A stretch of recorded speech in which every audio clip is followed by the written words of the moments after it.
Okay, yeah.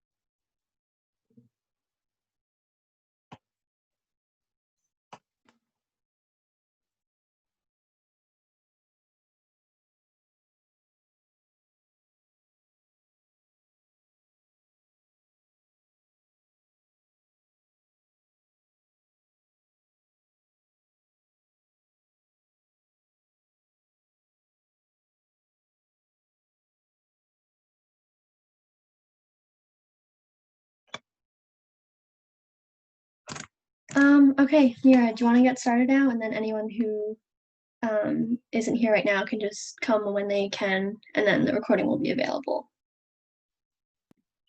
Awesome. Yeah, for sure. Okay, so yeah, first, welcome everybody. And I think I'll just start with just for the territory I'm on. I'm on the territory of the Songhees and Esquimalt Nation. I'd like to acknowledge the land that I'm on. We don't have time for everybody, unfortunately, to go around. So yeah, welcome to the info session. So it is hosted by myself and Nihira. So, and Nihira, the story yourself for yourself? Yeah, I can go. Hi, everyone. I'm Naira. I'm a 16-year-old high school student from Vancouver, BC, and I live on the unceded territory of the Musqueam and Squamish people.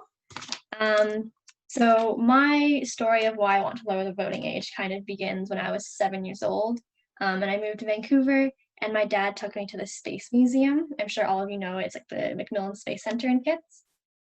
And I went to a presentation, and I learned that Earth was going to blow up in about 7 billion years.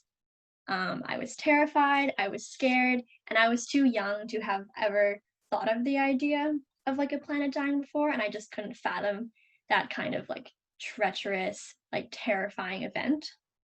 But over the next few days, my parents were able to convince me that even though our Earth was going to die, that I could make the best of it and use my time on it like a treasure and take care of the gift that we were given. My parents have always been really big about climate action, passionate about social justice, and just informed about politics in general. This was around the same time that I was realizing a lot of the discrepancies between what I learned in school and what my parents teach me at home. For example, my parents taught me about colonial trauma in residential schools, yet in school I learned about, you know, settlers coming and discovering new land and making peace with the natives, which I was pretty sure did not happen.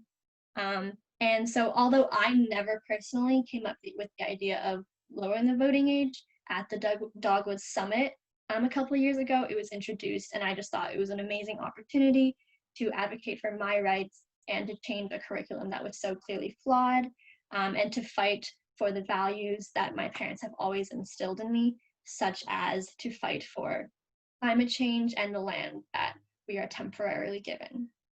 Yeah, that's my story. Awesome. So now my story on why I decided I want to lower the voting age. So I'm Mira. I'm a grade 11 student at Reynolds in Victoria. I started thinking about lowering the voting age back in grade 9 when I was just at home. I was getting annoyed about some issue or another. I don't really remember which at the time, but I remember I was talking to my dad, and I've always been taught, my parents always said to me, if I want to change something, I got to go out and do it. And I was talking to my dad. I think it had to do with a lot of different things.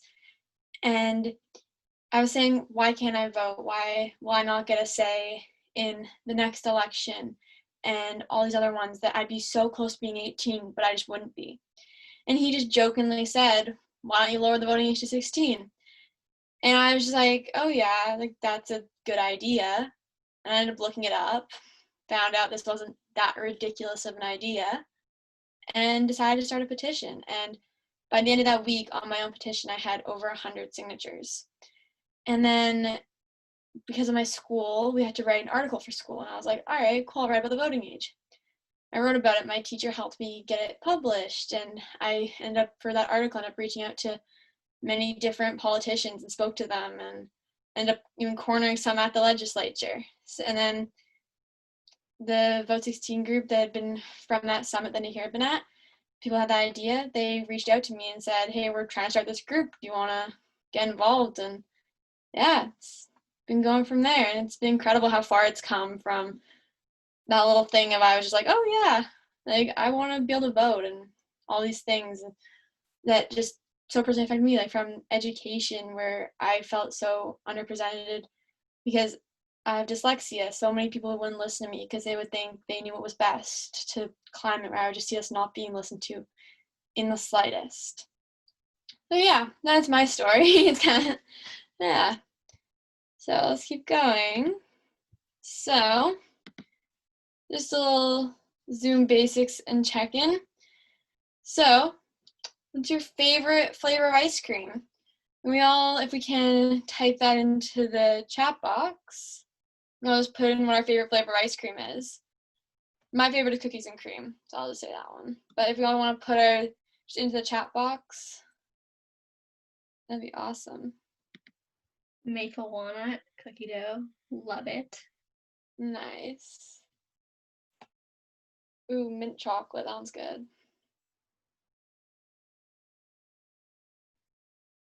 Haagen-Dazs coffee. My mom would probably agree with you. Oh yeah, coffee is nice. Pistachio, nice. Awesome. Some good flavors of ice cream there. Yeah, so then just some Zoom functions. Yeah, if we can just like stay on mute. Videos can be on or off. It's really whatever you're most comfortable with, and it is being videoed, so yeah, just what recorded, so whatever you're most comfortable with. And then yeah, just comments if you have questions, and like, and in the participants panel, there's, you can do reactions. Yeah, so that's basics of Zoom. And then yeah, if anyone has any questions, just put it into the comment section. So now we have some Vote16 team members that are on this call. So if those people just want to turn their video on and just like wave, that'd be awesome. Awesome. Hi, Jenny. Nice.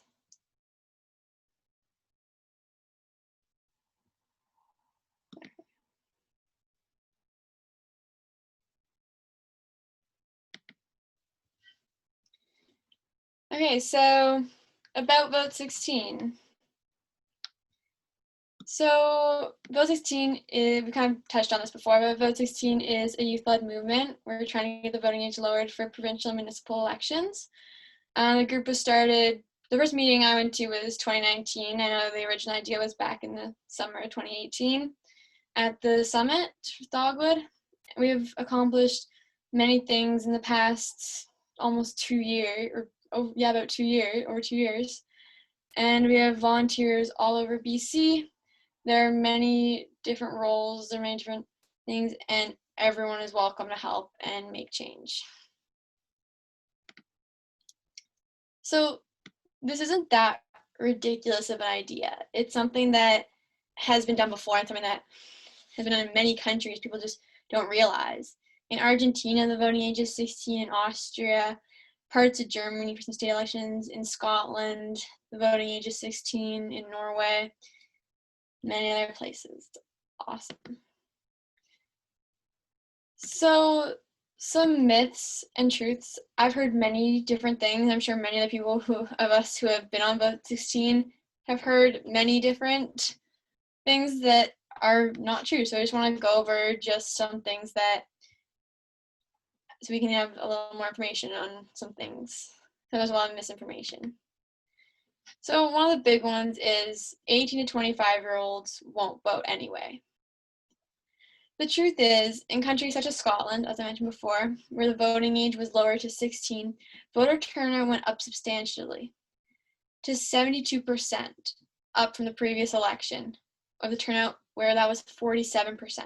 And that's for 18 to 25, which just proves that if the earlier you start voting, the more you're going to vote as you get older.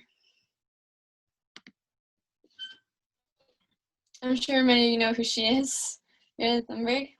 So a big one is 16-year-olds are too immature with a ballot. Well, at 16, you can drive, move out, get a job, pay taxes, join the military. Like, you can die for your country. You can vote for your country. You can get married, go to university. And it's teens who are leading the major social justice movements and political change in our time. Just think of the climate strikes, March for Our Lives, We Movement. They're all led by people who can't vote. One I've heard a couple times is that teens are responsible for their actions. In a court of law, they can't be charged as adults. Well, at the age of 14, whether it's moral or not, people can be charged as an adult if the crime is severe enough. And outside of the legal system, teens are constantly being held accountable by teachers, parents, law enforcement. Just trust me, we face just as much as adults. Furthermore, now it's time for us. Sorry, English is hard. Sorry, guys. Suddenly my English is not working. Long day at school, clearly. Anyway, yeah, it's time for us to get a say. We are treated as if we are told to have the responsibilities of an adult, and yet we are still treated like kids and not held. We are not given. Sorry, guys. English sometimes a little difficult. So yeah, our original goal back in 2018 was to lower the voting age in BC to 16 by 2022 by getting in the party platforms. So we have theory of change, which is if we build a large and broad concentration of all BC leadership, unions, educators, students, and others in support of lowering the voting age, then BC parties will adopt lowering the voting age in their platforms because political leaders will believe that we can help them win or lose their seat. So this was our original goal. This is basically still our same goal, but we've had to change a little bit considering there's an election. So we're gonna we'll be talking about that more a bit, but this goal is still the same. We still wanted to get in the party platform. That is our goal, as our end goal. Even if instead of having a year to do it, we have 4 weeks. So what we do, we speak to politicians, we do canvassing, we do media. The canvassing may look different, speaking to politicians may look different, media may look different with the situation of we're in a pandemic, but we still do all that. And we always want more people on board. So some of the accomplishments we've had are the lowering the voting age motion passed at the Green Convention. It passed at the NDP Convention. At UBCM, lowering the voting age passed. We've had endorsements from over 5 labor councils, thousands of signatures from youth and adults from all over BC.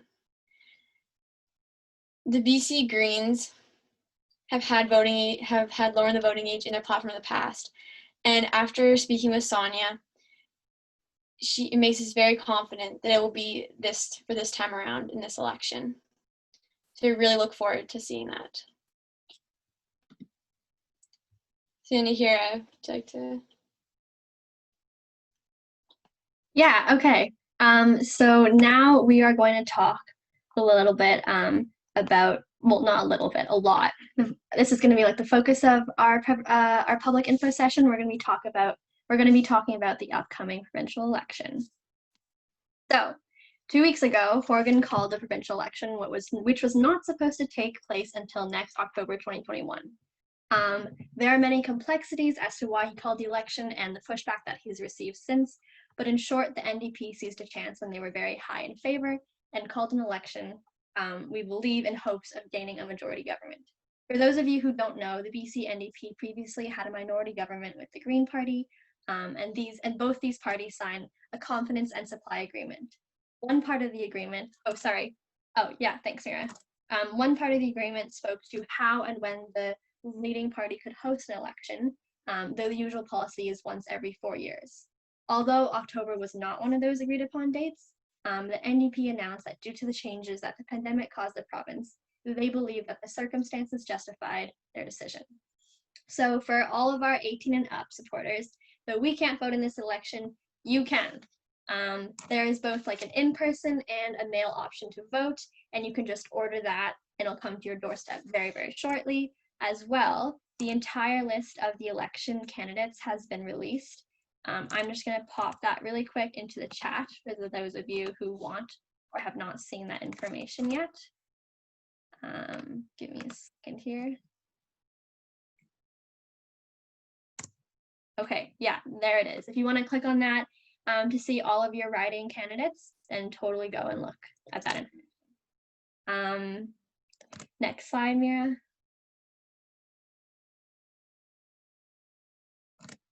Okay, so, Mira, can you change to the next slide? Oh, thank you.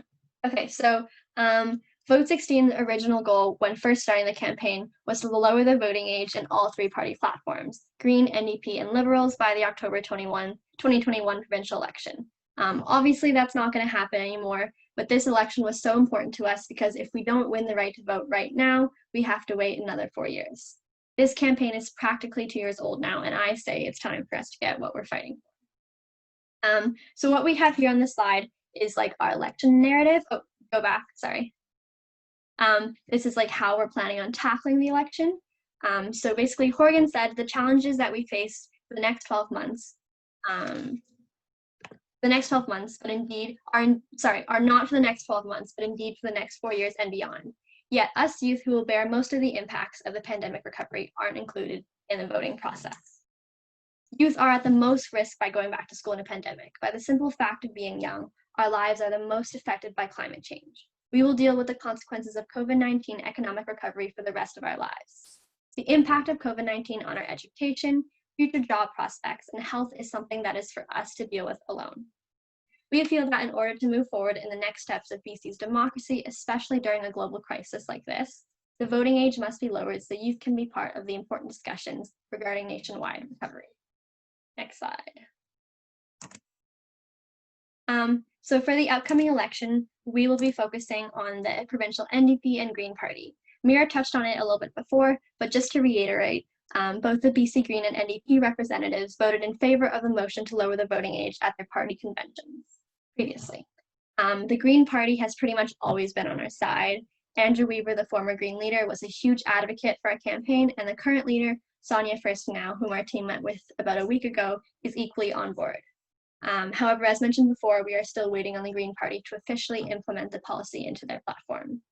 In terms of the NDP, Horgan has said that he is open to the idea of lowering the voting age, but that was back in 2018. I mean, his party reps have voted in favor of the proposed LVA policy, so hopefully we can get the endorsement in time for the election. Next slide. So what is Vote16 actually going to do in the next month? Good question. So alongside our goal of lowering the voting age in party platforms, we hope to generate a lot of public support for Vote16 and just general awareness about the election. Like this public information session, Vote16 will be hosting events interspersed throughout the next few weeks to get our volunteers and supporters engaged. We actually just filmed a short video with information about our campaign and the election plan. I don't want to tell too much about it. We need to build up anticipation, but I can say it's a really good resource for the public to learn about Vote16 in just a few short minutes. This is going to be sent around to all the high schools across the province, well, most of them at least, and then released on our social media. If you are a teacher or a student and would like this in your class, please message us on social media or email us, and we will be sure to send it your way. All of our contact information is in the RSVP emails and like invites that you guys got, but we will also send that all out again in the next couple of days after this session. Oh yeah, thank you, Lisa. Another exciting event that we have planned is our Instagram Takeover series. In the next month, Vote16 core team members will be taking over our Instagram story and letting the public have an insider eye into our campaign. Our Twitter manager, co-leader, whom is also presenting with me today, Mira, and many others will take you along to some Vote16 meetings, daily schedules, and hobbies that they enjoy doing in their spare time. There will also be a chance to ask each and every one of them questions about their personal roles. This will be done through Instagram on the story, so please make sure to follow us on Instagram if you want to see all of that. Lastly, in the next couple of weeks, 2 other team members will be hosting an online rally. The date is to be determined, but this event is a great way to meet inspiring youth across the province. I believe that they have a whole roster of famous BC activists speaking about why it's so important to have young people involved in politics. Online rally is an amazing opportunity for students to come together on a common cause and a great way to take a stand while also being safe during a pandemic. And then also here, I just added the button contest. So we posted that a little while ago, and then kind of our entire plans changed because of the election. But if you are still interested in designing a button for us, that would be super awesome. And that technically ends on October 13th, but we're probably just going to keep allowing entries to flow in whenever. Next slide. So, all right, best part of our session. How can you all get involved? So first of all, if you haven't signed our petition, please go do so by putting Vote16BC into your web browser or texting Vote16 with no spaces to 67067. Our texting option is super easy and quick. You just have to answer a couple of short questions about name, email, address, normal petition stuff. Signing your petition is so important because we mainly communicate about campaign updates and events directly to those who have signed our form through an online database. If you want to join the team, make sure to also check off I want to volunteer. And I will put all these links or someone else will in the chat box. But make sure to check off volunteer because that's really important if you want to join our team. Or we actually have a specific volunteer form that is also here too, which I will also include. If you haven't done so yet, you should definitely go sign our petition after this public info session. No pressure. Yeah. So our campaign is going to be storming social media for the next couple of weeks. All event graphics, links, videos, and election details will be all over our Instagram, Twitter, Facebook, and email. We would really love it if you could share, retweet, and repost all of our content so we can get a lot of media and political party attention. If you use hashtags from our Twitter, Instagram pages, any post you create or retweet regarding Vote16 will probably get a lot more traction and definitely more attention from politicians that we're targeting. We also have an election website listed here. Yes, we have also an election website listed here that you can click on. It has more information about the events that I mentioned today. And through our website, you can get access to our volunteer form, our petition, details of volunteer actions you can take for the upcoming election, and just a lot of other really important resources. Can you just switch the slide? Thank you. So what are these actual exciting election plans? Currently, though myself, Mira, and many others on this call cannot vote, the government has created a platform that allows 16 and 17-year-olds to register to vote. Basically, it's a good way to prepare us and get us politically motivated for when we do turn 18. Not only is it a good way to get the registration process out before heading off to university so we don't have to deal with that while we're also taking 8 courses at a time. Registering is a great way to show politicians that young people are serious about voting and that we are informed about the election. Unfortunately, the registration forms are closed until after the 24th. So we have released a super quick one that youth can just pledge to register to vote. Once the actual form is available, we'll direct you to the correct website. Let me just check if all those things, oh yeah, okay, all of those links are just posted. But yeah, so all that's in the chat, but once again, we are gonna have an email update sent out, this PowerPoint, a bunch of links in an email, and the recording for anyone who wishes that or anyone who wasn't here before to get that information. Lastly, you don't need to change the slide for this. Another big part of our plan is outreach to election candidates. So we hope to change Torgan's mind ourselves. Talking to some of his party members is a really great way to get an insider voice. Last year, our team spent months having meetings with NDP MLAs, asking them why the party didn't yet endorse lowering the voting age. Now with COVID and the election, we have created a template so constituents can email their riding candidates, asking them to push their party to implement LVA into the platform. We have some written prompts in our template to help out in case you can't think of anything to say. You can totally write your hard ask about Vote16 any way you like. This platform has not yet been formally launched, but it should come out in the next few days or week with our email update. And this template will also be available on our website, so please keep an eye out for that as well. Okay. So that concludes kind of our portion of the public info session. We wanted to leave a ton of time to answer questions because we have a bunch of questions, as well as we might have some questions from the audience, which we are totally open to getting. We also wanted to take a picture, but we can do that at the very end once all the questions are answered. So, and if you're not comfortable taking a picture, totally fine. You can leave or just like turn your camera off. But yeah, we can just go through some questions. Oh, and once again, we are so grateful for all of our supporters and volunteers. We could literally not be where we are right now with all your help. It's crazy how far we've come in the last 2 years. And now suddenly with like our mountaintop goal plans coming into fruition, I personally am both like stunned and incredibly excited. We are gonna have the right to vote. I can feel it. It's gonna happen. Definitely. Yeah, again, like, thank you so much to all the supporters. It's incredible how far it has come. And yeah. So we got some questions in our RSVP. In like when you signed up, we asked you to ask us questions, and we have a few here to go through. I can just start with the first one, and then Mira and I are just gonna switch off.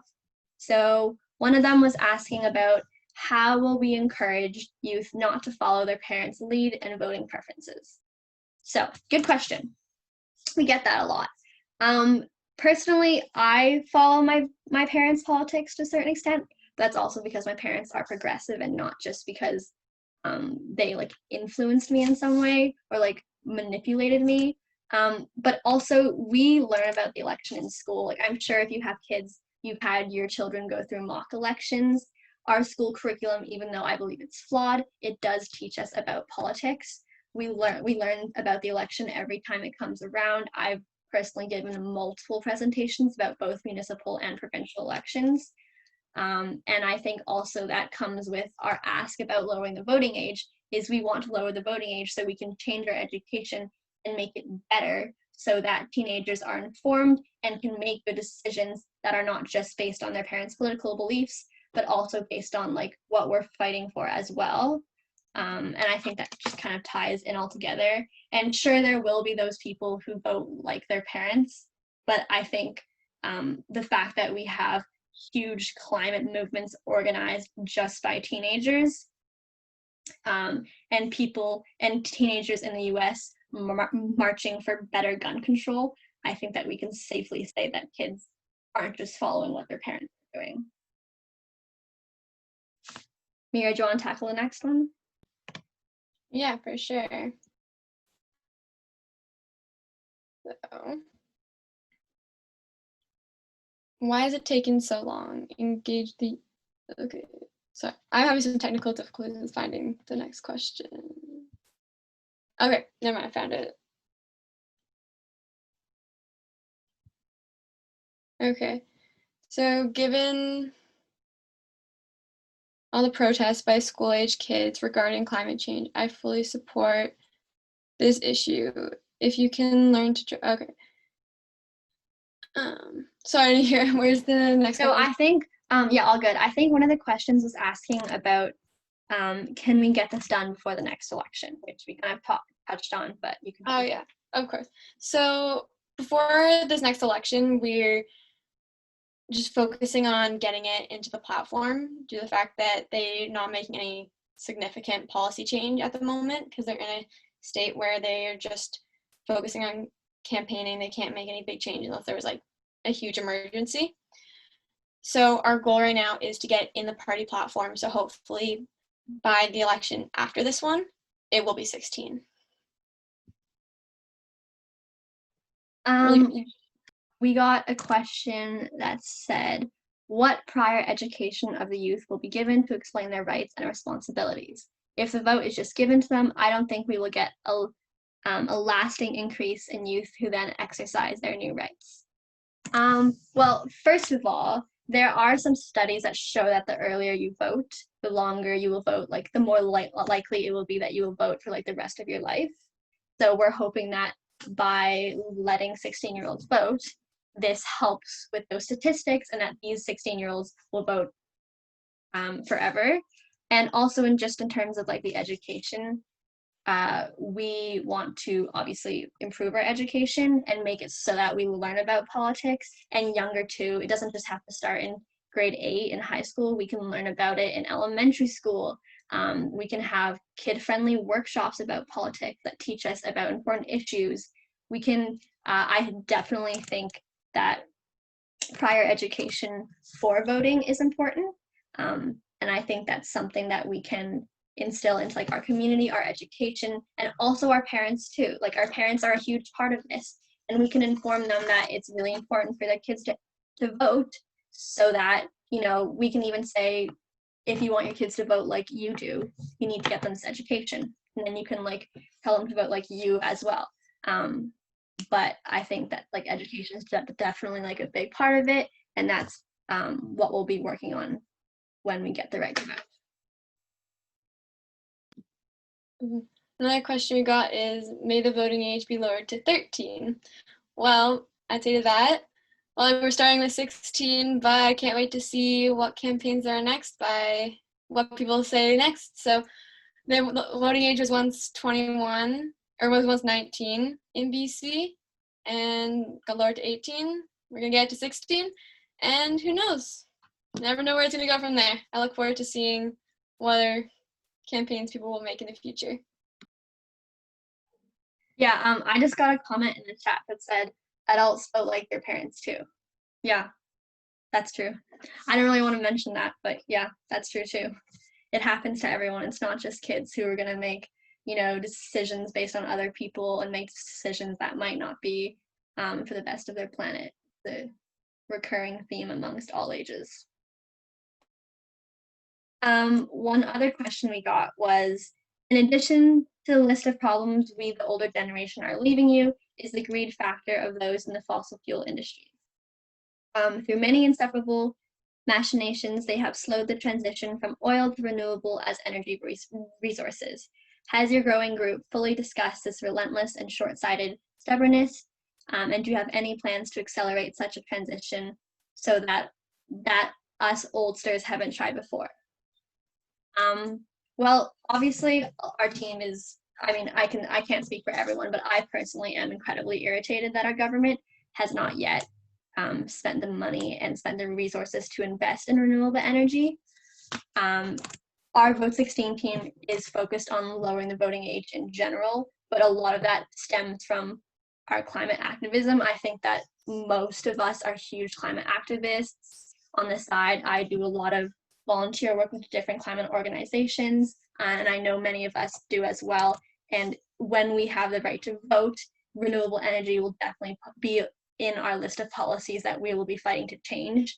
Of course, climate change affects us the most because we are going to be here and our future kids are going to be here, but all the negative impacts of oil and the government just refusing to properly address the issue is going to hit us. So yeah, we will be definitely very invested in making sure that our government focuses on energy.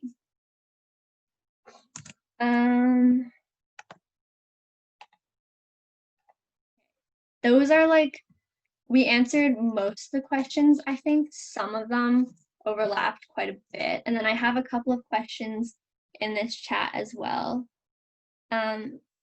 Okay.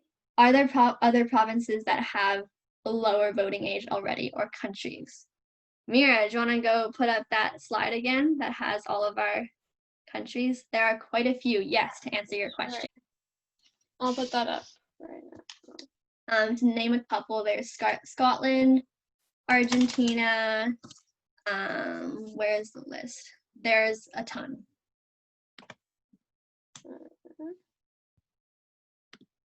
There we go. Yeah. Yeah, there's a ton.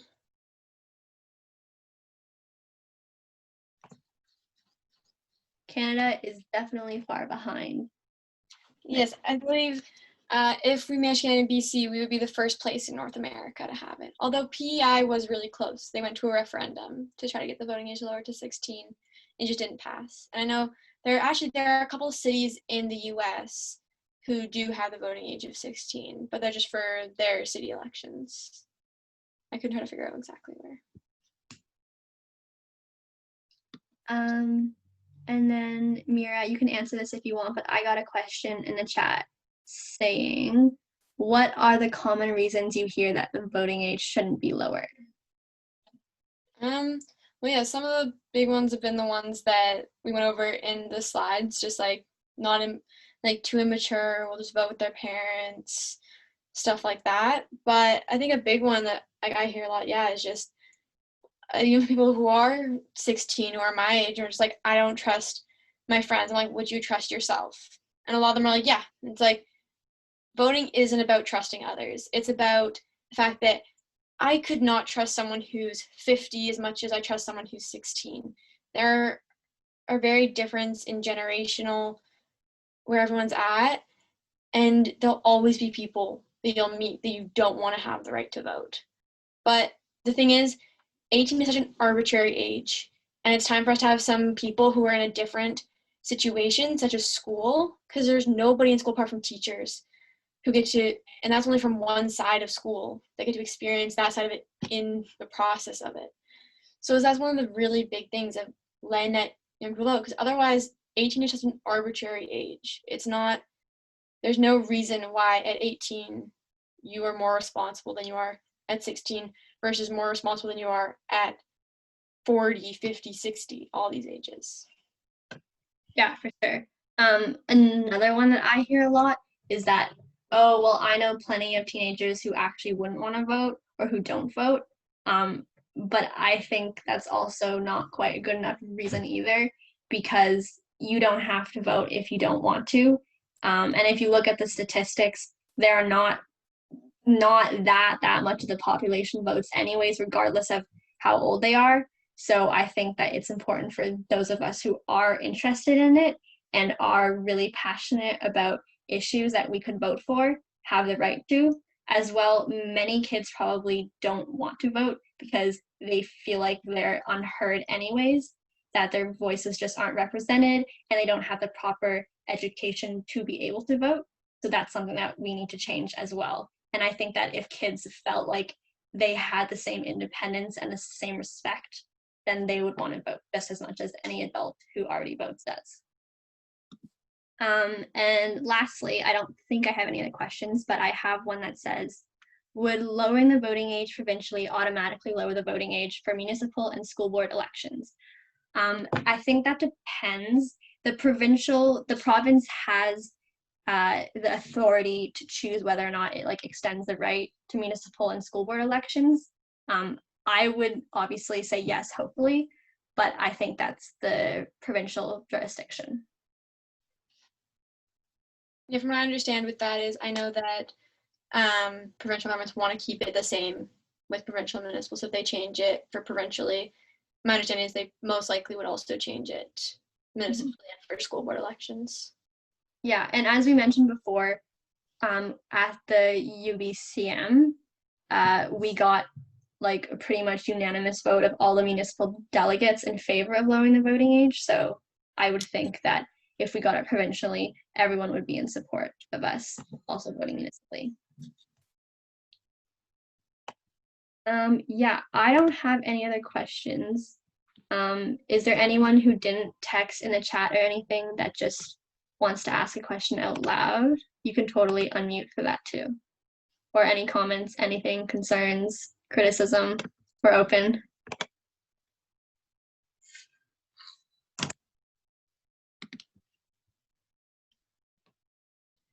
Yeah, if anyone ever has questions after this, I understand it's hard to be put on the spot. So if anyone ever has questions, feel free to contact us, and we're always open to answer questions anytime.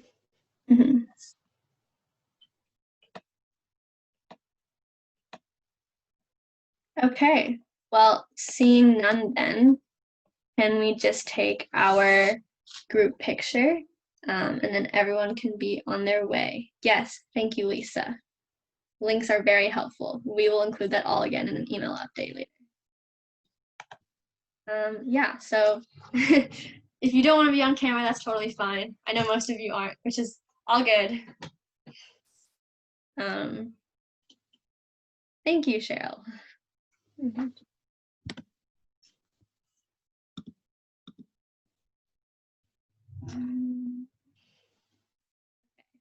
Yeah, I'll just wait till everyone's on camera. That won't be on camera. Okay, perfect. All right, everyone smile. Oh, no, we have more. Okay, all right. Everyone smile on 3, 2, 1. Done, thank you. You might see that up on our social media later, so please don't be too alarmed. If you don't want to, text that right now and we won't share it.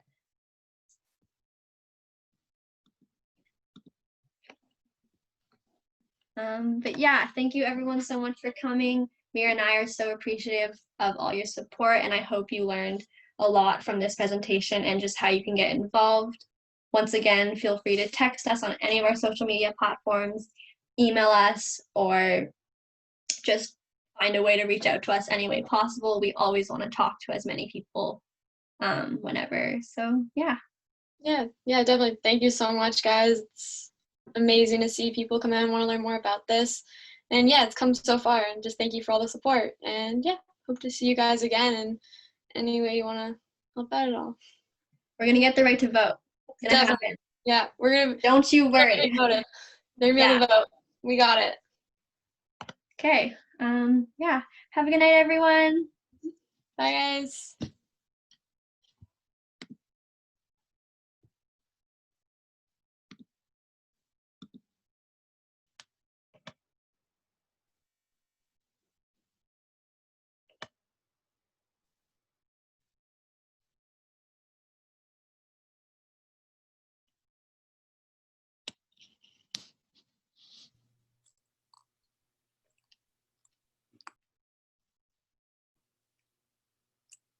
Do you guys want to do a debrief on Facebook? Okay, I'll call you.